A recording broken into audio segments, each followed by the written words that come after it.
Seorang pria bernama Han sudah bekerja sebagai pustakawan selama 8 tahun dan sangat mencintai pekerjaannya. Hari itu seperti biasa, dia melakukan kegiatannya yang sudah diatur dengan alarm. Dan sesuai alarm, tepat jam 12:15 adalah saatnya dia pergi ke Indomaret langganannya. Dan saat itu dia berencana untuk mengakui perasaannya pada gadis penjaga Indomaret bernama Jiwon yang selama ini dia taksir. Karena Jiwon ini sangat mirip dengan dirinya yang rapih, bersih, pribadi yang detail dan teratur.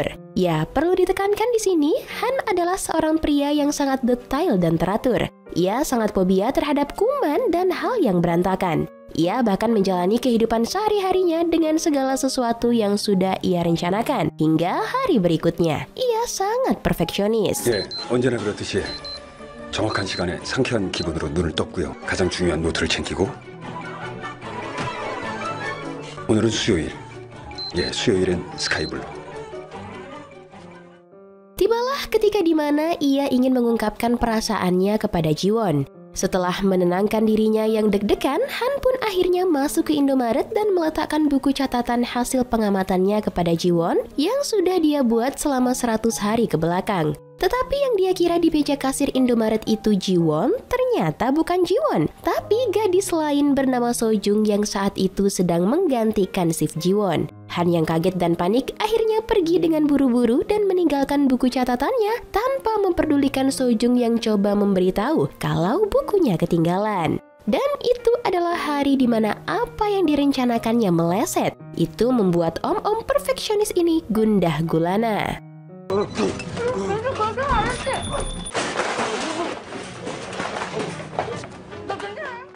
Malamnya, Han yang sadar kalau bukunya ketinggalan kembali lagi ke Indomaret mencari bukunya. Tapi dia tidak menemukan bukunya, begitu pula Sojung. Saat itu, dia melihat anak kecil memegang buku yang mirip dengan miliknya. Han pun langsung mengambil buku tersebut yang membuat anak kecil itu ketakutan dan berteriak memanggil neneknya.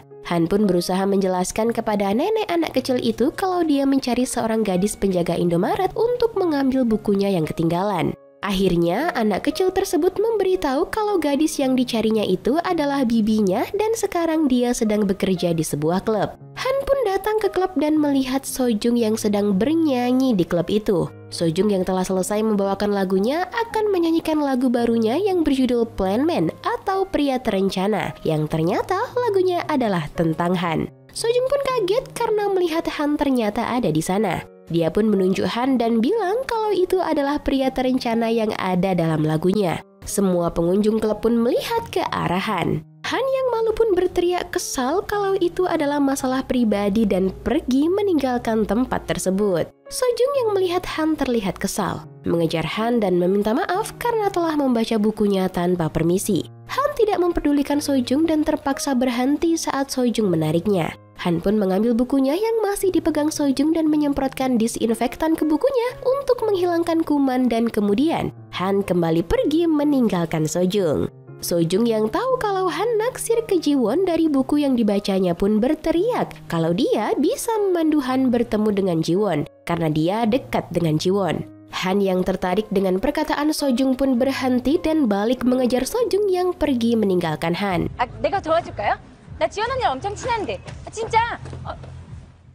Akhirnya, Han pun bertemu Jiwon atas bantuan Sojung. Han menyerahkan buku catatannya ke Jiwon. Jiwon pun membaca buku tersebut dan malah mengatakan kalau ia tidak menyukai Han karena ternyata Han sama persis dengan dirinya. Jiwon bilang dirinya tidak bahagia karena sifat perfeksionis tersebut dan bertanya apakah Han bahagia jika semuanya diatur dengan alarm dan tidak bisa berjabat tangan dengan orang lain karena takut kuman, sambil menunjukkan telapak tangannya yang terkelupas karena terlalu sering mencuci tangan. Jiwon pun menyarankan Han untuk pergi ke psikiater seperti dia agar bisa berubah dan bilang ke Han kalau dia tidak suka dengan keadaan hidupnya yang seperti sekarang dan berniat untuk berubah lalu pergi meninggalkan Han. Han pun pergi dengan patah hati. Saat itu Sojung menunjukkan brosur audisi band dan mengajak Han. Sojung bilang kalau Han bagus dalam menulis dan biasanya orang yang lagi patah hati bisa menulis lirik yang bagus. Lagi pula, Sojung sudah bikin lagu dari bukunya. Jadi secara nggak langsung, Han juga nyiptakan lagu Plan Man. Han merasa heran kok bisa-bisanya Sojung ngajakin dia ngeband padahal baru kenal. Tapi Sojung bilang kalau dia ngerasa udah kenal lama dengan Han setelah membaca buku catatan Han. Singkat cerita, Han pun mengikuti saran dari Jiwon dan pergi ke psikiater untuk melakukan terapi. Oleh dokter, Han diberi masukan agar merubah kebiasaannya yang sekarang. Karena Jiwon tidak membenci Han, hanya membenci kebiasaan Han. Dokter pun menyarankan agar pertama-tama Han menanyakan anggapan orang-orang sekitarnya mengenai dirinya dan membaca sesi tesnya pada terapi berikutnya. 아니 그런 한정석 씨가 싫다는 거지 한정석 씨 자체가 싫다는 건 아니잖아요. 언제 봤다고 친구야 친구. Esoknya Han bertanya kepada semua temannya dan juga Sojung pendapat mereka tentang dirinya. Dan hampir semua yang dia tanya menjawab kalau Han itu orang yang aneh. 이상해 보여요? 아저씨 완전 이상해요. 뭐 좀 이상하기는 한데 Pada kelas terapi berikutnya, Han diperkenalkan pada peserta terapi lainnya. Ada penulis yang sama sekali tidak bisa menulis, ada yang terlalu cepat marah, ada yang terlalu gampang menangis, bahkan ada yang takut dengan kotoran merpati. Tibalah giliran Han yang menceritakan alasannya berada di kelas itu. Dia pun bercerita kalau dia memiliki 4 kebiasaan yang ingin dirubah, yaitu selalu mengatur segala sesuatu dengan alarm, tidak tahan dengan benda yang tidak rapi, tidak bisa menyentuh benda kotor, dan tidak pernah melakukan sesuatu tanpa direncanakan. Dia pun akan merasa aneh jika bertemu dengan orang-orang yang tidak direncanakan dahulu. Han pun kembali mendatangi Jiwon ke Indomaret dan mengatakan kalau dirinya sudah mulai terapi dan sudah mulai berubah. Sojung yang kebetulan ada di situ kemudian nyambar obrolan mereka dan bilang kalau Han juga harus main band sebagai bentuk keseriusannya untuk berubah. Han pun terpaksa mengiyakan hal tersebut agar Jiwon terkesan dengannya. Tapi Han juga meminta bantuan kepada Sojung agar bisa merubah 4 kebiasaannya dan Sojung pun setuju. Dan dimulai dengan Sojung yang merampas jam tangan milik Han agar Han tidak bisa mengatur alarm. 오케이, 딜. Malamnya Han susah banget untuk tidur dan keesokan harinya Han kesiangan dan terlambat karena alarmnya tidak berbunyi. Han yang panik langsung meminta maaf karena datang terlambat kepada bosnya. Bukannya dimarahi, Han malah diberi tepuk tangan oleh bos dan teman-teman kantornya karena ini adalah pertama kalinya selama 8 tahun bekerja. Ia datang terlambat. 브라보. 브라보. Saat jam makan siang, Han datang kembali ke Indomaret menemui Sojung untuk meminta kembali jam tangannya. Karena tanpa alarmnya, ia merasa hidupnya berantakan. Sojung menolak permintaan Han dan bilang kalau berubah memang sulit dilakukan. Lalu merubah topik pembicaraannya dan bertanya alat musik apa yang bisa Han mainkan. Han menjawab bahwa dirinya bisa sedikit memainkan piano, cuman sudah lama dia tidak bermain piano. Terakhir waktu dia masih kecil. Sojung pun mengajak Han ke rumahnya dan mencoba memainkan piano. Seperti biasa, Han membersihkan tutsnya satu persatu dulu sampai kinclong. Setelah bersih, Han pun memainkan piano yang diperhatikan oleh Sojung. Siapa sangka, Han yang culun mampu memainkan piano dengan sangat memukau. Sampai Sojung, Bibi, dan keponakannya pun ikut melongo.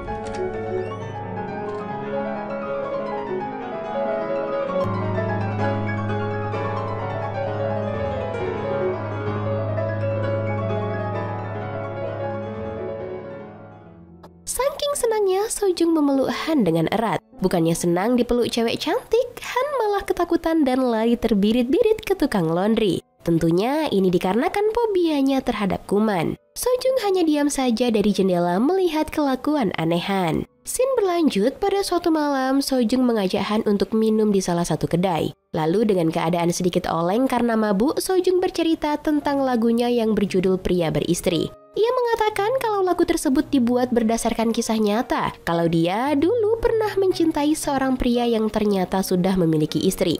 Ternyata pria tersebut adalah seorang penulis lagu yang sangat terkenal yang saat ini sedang menjadi juri audisi untuk mencari band baru. Hal itu juga yang menjadi motivasi Sojung untuk mengikuti audisi band, biar bisa menyanyikan lagu Pria Beristri di depan orangnya langsung. Sojung, si gadis periang ini, terlihat sedih menceritakannya. 이 자식 때문에 내가 나가는 거예요. 진짜 미친년이 뭔지 보여주려고요. 노래 그대로예요. 유부남인지 모르고 만났는데 내 정신을 확 차린 건 아니고. Diperlihatkan Sojung dan Han latihan untuk audisi bandnya. Dan Han juga sedikit demi sedikit sudah mulai berubah meninggalkan 4 kebiasaannya. Hari audisi pun tiba, dan sekarang giliran Ben Sojung dan Han untuk tampil. Han ngelapin tuts piano dulu seperti biasanya. Itu lumayan menarik perhatian kru dan para juri. Ditambah penampilan yang gak meyakinkan membuat band mereka sedikit diremehkan. Tapi setelah mereka tampil, ternyata lagunya mantep banget. Dan penampilan mereka keren parah. Liriknya unik ditambah permainan piano Han yang memukau membuat 2 juri terkesan dan memberikan yes untuk band tersebut. Tapi 1 juri lagi, pria yang tersindir dengan lagunya, memberi kritik pedas dan memberi nilai 0. Pria bernama Choi tersebut adalah pria yang dulu disukai oleh Sojung. Pria yang ada dalam lagu yang mereka nyanyikan. Tapi tentunya 2 yes sudah cukup untuk band mereka lolos ke tahap selanjutnya.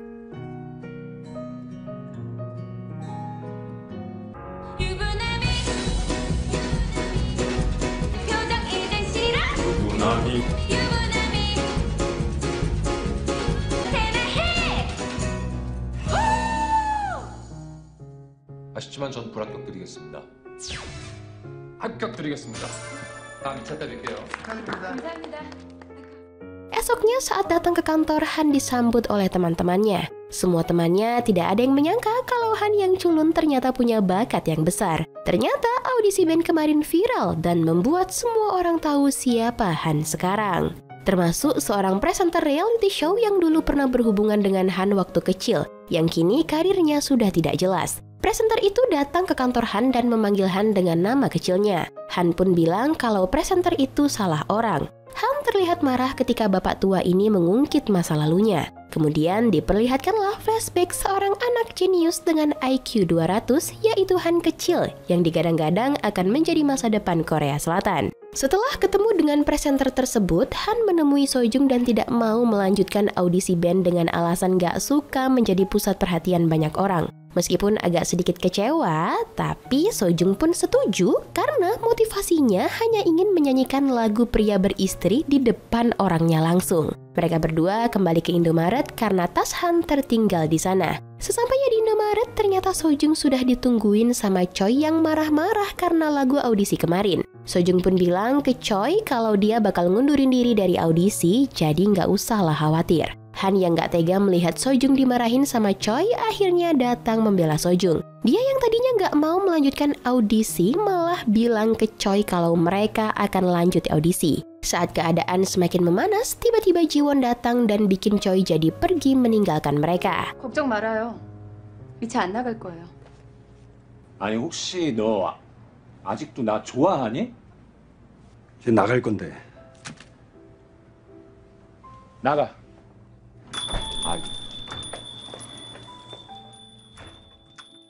Malam harinya Han kembali ikut kelas terapi. Semua orang bercerita tentang perubahannya selama ikut terapi. Dokter bilang pertemuan berikutnya merupakan pertemuan terakhir dan mereka akan melakukan pertunjukan dan harus mengajak 1 orang untuk melihat perubahan mereka. Scene berpindah ke Indomaret di mana Han memberikan undangannya kepada Jiwon dan mengajaknya nonton. Tak lupa Jiwon memberinya selamat karena terapinya berhasil. Setelah itu mereka berdua keluar. Sesampainya di ruang tunggu bioskop mereka banyak berbincang. Namun Han malah banyak menceritakan Sojung hingga Jiwon beranggapan Han berhasil berubah bukan karena terapi, malah karena Sojung. Jiwon pun tiba-tiba bilang agar Han memberikan undangannya pada orang yang benar-benar Han inginkan. Dan akhirnya mereka tidak jadi nonton. Han kembali ke Indomaret dan memberikan undangannya untuk Sojung. Lalu scene pindah ke audisi kedua yang akan dimulai. Juri Choi yang memang tidak suka kepada band mereka dari awal mengompori kedua juri lainnya untuk nanya asal-usul lagu yang dulu di audisi pertama, yang katanya dari pengalaman pribadi. Han yang mencoba belain Sojung malah diungkit juga masa lalunya tentang anak yang jago pengingat yang dianggap telah melakukan penipuan. Han pun terpancing dan menyerang Pak Choi hingga akhirnya dipisah oleh para kru, dan band mereka didiskualifikasi. 이봐 건반 너 뭐야 지금 뭐 얘 흑기사야 뭐야 Ternyata kejadian tersebut terekam dan muncul di TV. Hal itu membuat berita tentang Han kecil yang jenius kembali muncul dan menarik perhatian semua orang. Dan karena kejadian itu, Han hilang gak ada kabar sampai berhari-hari hingga semua orang mencarinya. Pada momen-momen ini diperlihatkan juga Sojung yang galau karena merasa kehilangan Han. Sampai akhirnya tukang laundry langganan Han ke rumah karena baju Han yang tidak pernah diambil-ambil dan menasehati Han agar tidak menyerah dengan keadaan sekarang karena bersembunyi tidak dapat menyelesaikan masalah. Hari pertunjukan pasien terapi pun tiba dan Han belum datang. Pertunjukan pun dimulai, satu persatu pasien menunjukkan perubahannya di depan para tamu yang hadir. Namun di salah satu bangku penonton ada presenter reality show yang berencana merekam Han untuk jadi bahan acaranya nanti. Saat acara akan selesai, Han akhirnya datang dan meminta maaf ke dokter karena datang terlambat. Lalu Han langsung tampil ke depan dengan muka yang terlihat tegang. Setelah itu, ternyata Sojung juga datang. Dokter dan Sojung memberi semangat kepada Han yang membuat Han menjadi lebih tenang. Han pun mulai bercerita tentang 30 tahun silam. Di belakang panggung, ada anak kecil berusia 8 tahun yang jago mengingat bernama Jingwoo dan ibunya beserta presenter TV. Mereka sedang berbicara tentang masa depan Jingwoo yang akan sekolah ke Amerika setelah acara TV ini sukses. Tapi Jingwoo menolak dan ingin di Korea karena ingin selalu dekat dengan ibunya. Ibunya pun meyakinkan Jingwoo kalau ini adalah kesempatan yang besar yang sayang jika disia-siakan. Presenter juga meyakinkan Jingwoo kalau dia pasti bisa dan memberitahu Jingwoo kalau pertanyaan dan jawaban sudah disiapkan. Saat pertunjukan live, seperti yang direncanakan, Jingwoo akan menjawab pertanyaan yang sudah disiapkan tadi di belakang panggung. Presenter menunjuk orang yang sudah disiapkan untuk memberikan pertanyaan. Tetapi Jingwoo yang seharusnya menjawab pertanyaan tersebut dengan mudah justru salah dalam menjawab. Presenter pun mencoba menenangkan penonton. Soal kedua pun diberikan dan lagi-lagi Jingwoo tidak bisa menjawab dengan benar dan membuat penonton mulai ribut dan berteriak kalau ini acara settingan. Di sini Jingwoo sengaja menjawab salah biar tidak jadi pergi ke Amerika.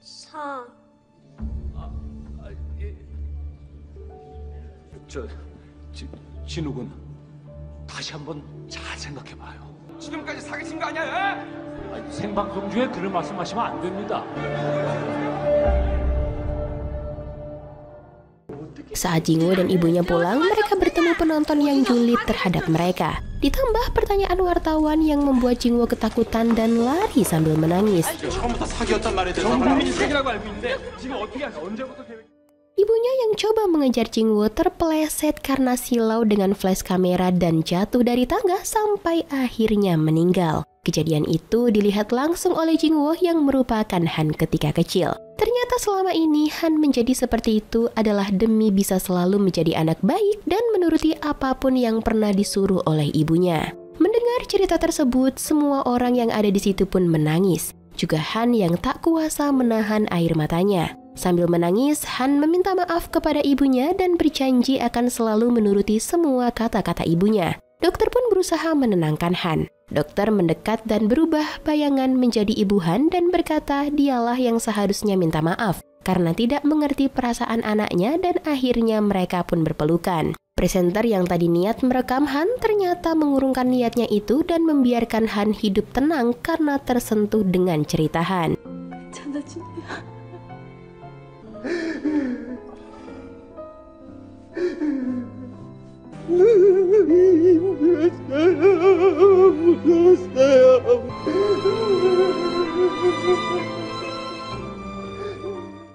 Setelah acara selesai, Han dan Sojung pulang bersama. Saat itu tiba-tiba hujan turun yang membuat mereka harus berlari biar nggak kehujanan. Han pun lari sambil menutupi kepala Sojung pakai tasnya biar kepalanya nggak kehujanan. Hujan pun reda dan Sojung pamit untuk pulang. Saat itu Han menahan Sojung dan mengungkapkan perasaannya ke Sojung bahwa ia menyukai gadis tersebut. Sojung cuma senyum dan mencium Han tepat sasaran. Han yang kaget mendapat ciuman pertama seumur hidupnya langsung pingsan. Meskipun pingsannya sambil nyengir. Yap, dengan begitu film pun tamat.